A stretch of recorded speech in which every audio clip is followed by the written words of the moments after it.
السلام علیکم دوستوں، بھائیوں بہنوں، آج کی ہماری تفسیر ہے آیت نمبر 64 to 70 سورہ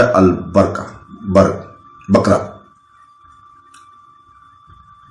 اللہ تعالیٰ فرماتا ہے، اور تم ان لوگوں کا حال جانتے ہو جنہوں نے تم میں سے سب کو توڑا کہ ہم نے ان سے کہا بندر بن جاؤ، ذلیل اور نفرت کرنے والے۔ تو دوستو، سبت کا دن یعنی ہفتہ یہ طے کیا گیا تھا کہ بنی اسرائیل کو اس دن کو آرام اور عبادت کے لیے مخصوص کرنا چاہیے۔ ان کو تمام دنیاوی کاموں سے پرہیز کرنے کی ضرورت تھی، بشمول کھانا پکانا جو نہ وہ خود کرتے ہیں اور نہ ہی ان کے خادم ان کے لیے کرتے تھے۔ اس سلسلے میں احکام اتنے سخت تھے کہ سبت کے خلاف ورزی پر سزائے موت دی جاتی تھی۔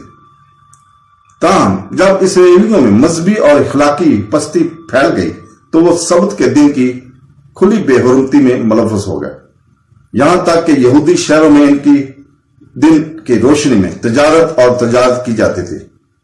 اس واقعے کی تفصیل کے بعد سورہ اعراف آیت نمبر 163 میں مذکور ہے، ان کی بندر میں تبدیلی کا صحیح طریقہ متنازع ہے۔ کچھ اسکالرز کی رائے ہے کہ تبدیلی ایک طبی تھی، جبکہ دوسروں کا خیال ہے کہ بندروں کی خصوصیت کے ساتھ سرمایہ کاری کی گئی تھی۔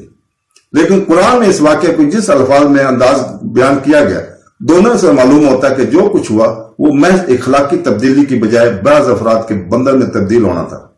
میرے نزدیک جو بات قابل فہم معلوم ہوتی ہے وہ یہ ہے کہ جب ان کے ذہنوں کو برقرار رہنے دیا گیا تھا، ان کے جسم بندروں میں تبدیل ہو گئے تھے۔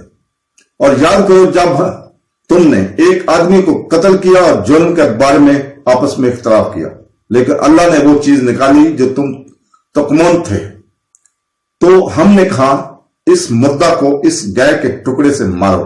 اس طرح اللہ مردوں کو زندہ کرتا ہے اور تمہیں اپنی آیات دکھاتا ہے تاکہ تم سمجھو۔ بعض دوسرے علماء نے کہا ہے کہ اس آیت کا مطلب یہ ہے کہ ان کے دل صرف دو قسم کے ہیں، ایک پتھر کے برابر یا پتھر سے زیادہ سخت۔ مزید یہ کہ ابن جریر نے تفسیر کی ہے کہ اس تفسیر کا مطلب یہ ہے کہ ان میں سے بعض کے دل پتھر جیسے سخت ہیں اور بعض کے دل پتھر سے زیادہ سخت ہے۔ ابن جریر نے کہا کہ اس نے اس آخری تفسیر کو پسند کیا ہے، حالانکہ دیگر قابل قیاس ہے۔ میں ابن کثیر کہتا ہے کہ آخری تفسیر اللہ تعالیٰ کے فرمان کے مشابہ ہے۔ اللہ تعالیٰ آیت نمبر 70 میں فرماتا ہے، اپنے رب سے دعا کرو کہ وہ ہمیں بتائے کہ وہ کون سی گائے ہے، ہمیں ایک جیسی لگتی ہیں، اور اگر اللہ نے چاہا تو ہم ہدایت پا جائیں گے۔ ہمسایہ ممالک کے ساتھ رابطے کے ذریعے بنی اسرائیل گائے کے تقدس کے رویے سے متاثر ہو چکے تھے۔ در حقیقت وہ گائے کی پوجا کے بھی عادی ہو چکے تھے۔ اس سے یہودیوں کو برا بھلا کہنے سے کے لیے انہیں گائے ذبح کرنے کا حکم دیا گیا۔ ان کا یہ دعویٰ عقیدہ کہ صرف خدا ہی عبادت کے لائق ہے، اس کی جانچ انہیں اپنے ہاتھ سے ذبح کرنے سے ہی کی جا سکتی ہے، جس کی وہ پہلے پوجا کرتے تھے۔ یہ امتحان در حقیقت ایک مشکل تھا، کیونکہ ان کے دل ایمان سے مکمل طور پر جڑے ہوئے نہیں تھے۔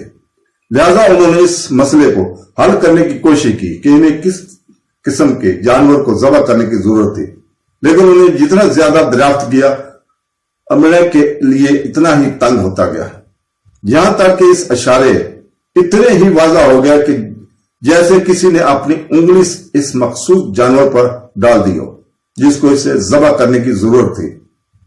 عبادت عہد نامہ قدیم میں بھی اس واقعے کا تذکرہ موجود ہے، لیکن یہودیوں نے اس معاملے کو ٹالنے کی کوشش کی، طریقے کا کوئی حوالہ نہیں دیا۔